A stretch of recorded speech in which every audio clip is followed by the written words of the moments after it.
Et notre invité ce matin, vous l'avez deviné, est Madame Vernelle Trim Fitzpatrick, qui est la chargée d'affaires de l'ambassade des États-Unis ici au Cameroun. Elle est avec nous dans ce studio. Madame Vernelle, bonjour. Bonjour. Et bienvenue dans nos studios. Merci beaucoup. Comment ça se passe?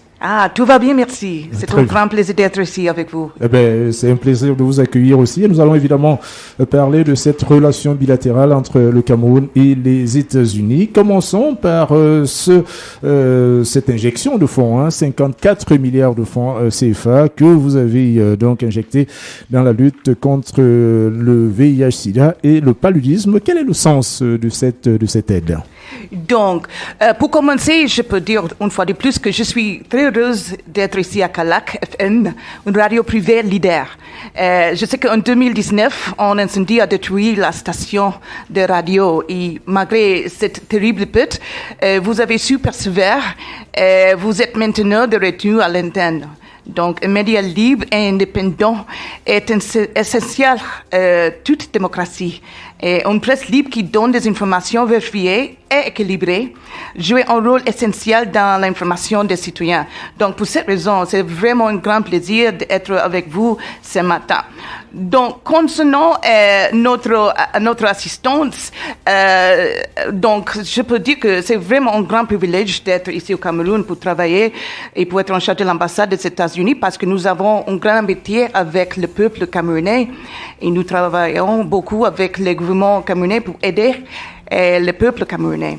Et les États-Unis sont les plus grands donateurs d'aide humanitaire au Cameroun, par exemple, contribuant plus de 89 millions de dollars de l'année dernière, par exemple, pour fournir de la nourriture, de l'eau, des abris, d'autres services aux populations vulnérables.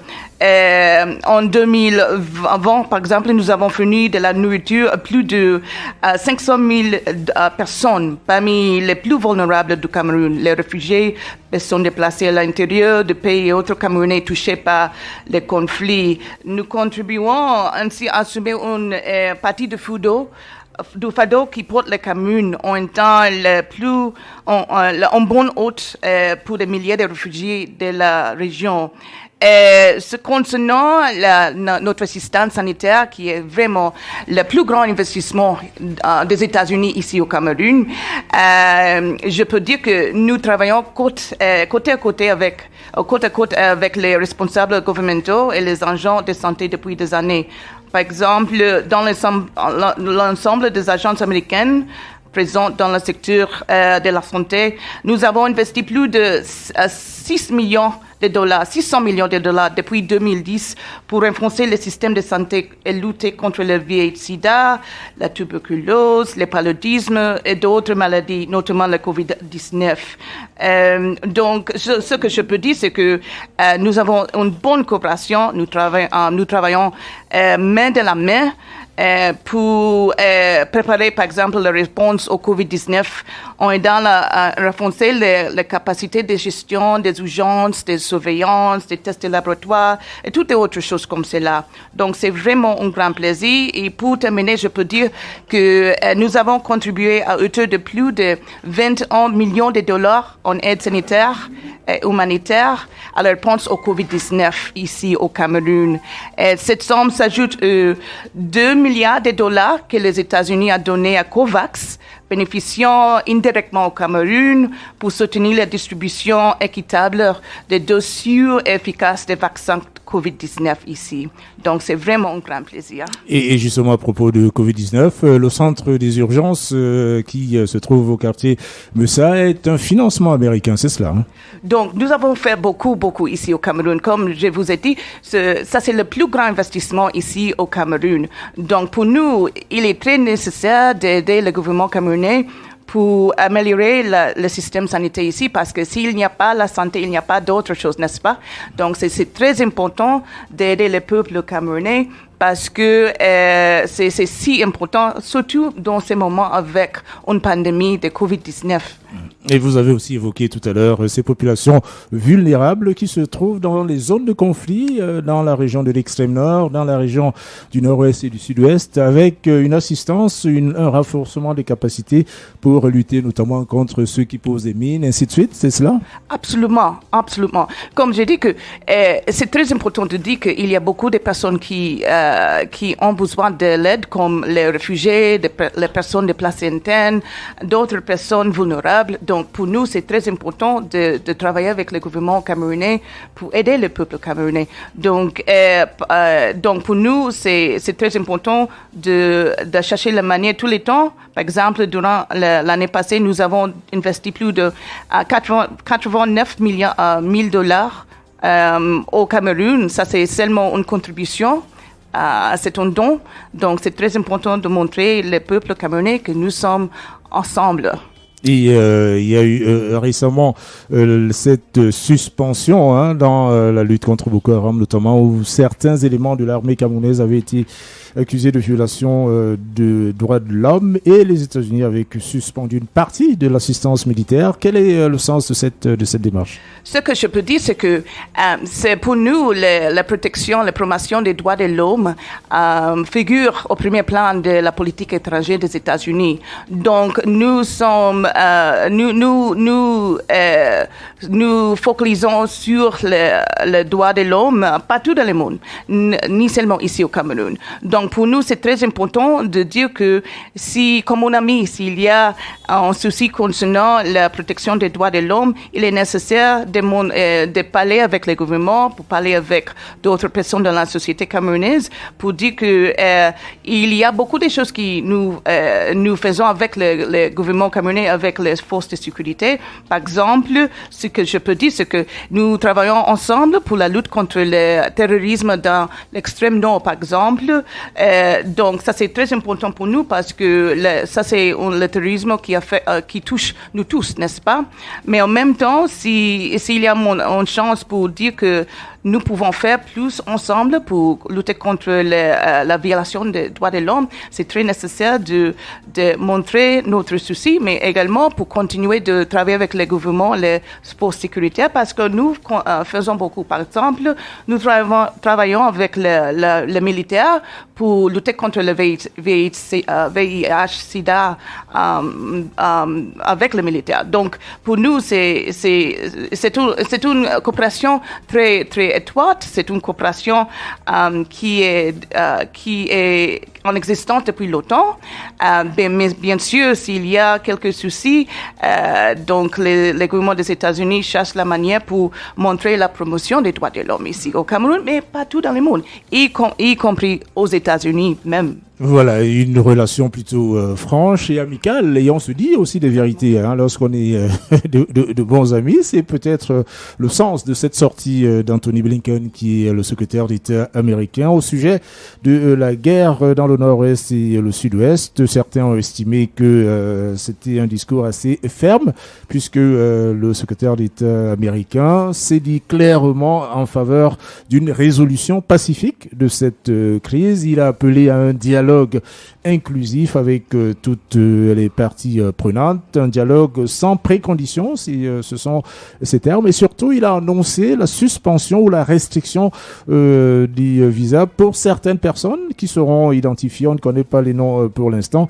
mais qui ne favorisent pas la résolution pacifique de cette crise dans les régions anglophones du Nord-Ouest. On peut dire que c'est une position de fermeté, c'est une nouvelle position américaine sur ce sujet?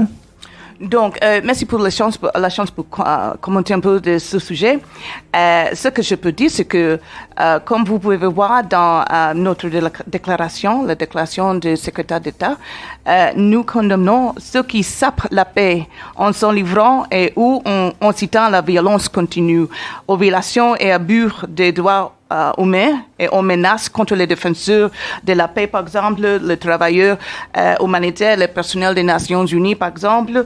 Donc, le secrétaire d'État vient de mettre en place une politique imposant des restrictions, des visas à ceux qui compromettent la résolution pacifique de la crise dans les deux régions, le nord-ouest et le sud-ouest. Mais c'est très important de souligner le fait que, en vertu de la loi américaine, les dossiers de visa individuels sont confidentiels. C'est-à-dire, nous ne pouvons pas fournir des détails sur les personnes concernées. Donc, ces restrictions peuvent s'appliquer à toute personne qui aurait besoin d'un visa pour entrer aux États-Unis. Et qui est évidemment identifié comme étant l'une des personnes qui entravent la résolution de la crise dans ces régions anglophones du Cameroun. Vous quittez bientôt ce pays. Vous avez séjourné pendant pratiquement 3 ans ici. Quel est le souvenir que vous garderez du Cameroun? Ah, merci. Ce que je peux dire, c'est que j'aime beaucoup les Camerounais. J'aime beaucoup l'esprit entrepreneurial des Camerounais. Je sais que les Camerounais, comme un groupe d'immigrants, a beaucoup de la réussite aux États-Unis. Il y a la reconnaissance que les Camerounais travaillent très très dur. Ce n'est pas seulement une question de football, par exemple. Bien sûr, les Camerounais, c'est très connu pour le football, mais c'est également cet esprit de travail très dur, cet esprit entrepreneurial. Donc, pour moi, c'est toujours un grand plaisir de voir les rencontres avec les jeunes personnes qui travaillent très dur, qui cherchent une manière pour améliorer leur vie et leur communauté. Donc, pour moi, ça, c'est un souvenir que je peux prendre avec moi, avec mon départ. Et très touché aussi par l'activité culturelle dans ce pays, la musique, le théâtre, le cinéma, ainsi de suite. Bien sûr. Et nous avons un grand programme d'échange entre le Cameroun et les États-Unis. Il y a beaucoup de personnes qui ont pris la chance pour aller aux États-Unis pour participer dans l'échange culturel. Donc pour nous, c'est une grande chance pour promouvoir la relation entre le peuple camerounais et le peuple américain. Mais bien sûr, c'est toujours un grand plaisir d'avoir le contact avec le jeune peuple ici au Cameroun parce qu'ils sont le futur du pays, mais également ils représentent le Cameroun très très bien. Et vous reviendrez au Cameroun de temps en temps? Bien sûr. Bien sûr. Non, j'ai beaucoup d'amis ici au Cameroun. Beaucoup d'amis. Également, je pense qu'il y a beaucoup de richesses ici au Cameroun. La richesse de la culture. Je suis toujours surprise de voir, d'écouter, de penser plus de le fait que il existe plus de 50 tribus ici au Cameroun. Ça, c'est incroyable. Avec beaucoup de langues, beaucoup de cultures. C'est vraiment un brassage de peuples ici au Cameroun. Donc, c'est une Afrique en miniature, n'est-ce pas? D'accord, merci beaucoup. Et merci d'être passé par nos studios. Bon voyage, bon retour aux États-Unis. Et nous espérons évidemment vous recevoir ici encore si vous passez par le Cameroun. Seulement j'aime beaucoup votre pays. Je pense qu'il y a beaucoup de potentiel. Je peux voir le potentiel ici, ici au Cameroun. Pour cette raison, je suis très ravie d'avoir la chance pour travailler et habiter ici au Cameroun. C'est vraiment une expérience. Je peux dire que franchement, j'ai une expérience très très jolie, très très bonne ici au Cameroun. Donc, merci beaucoup pour cette chance autrefois. Une fois de plus. Et c'est nous qui vous remercions. Merci. Merci. Et bonne journée.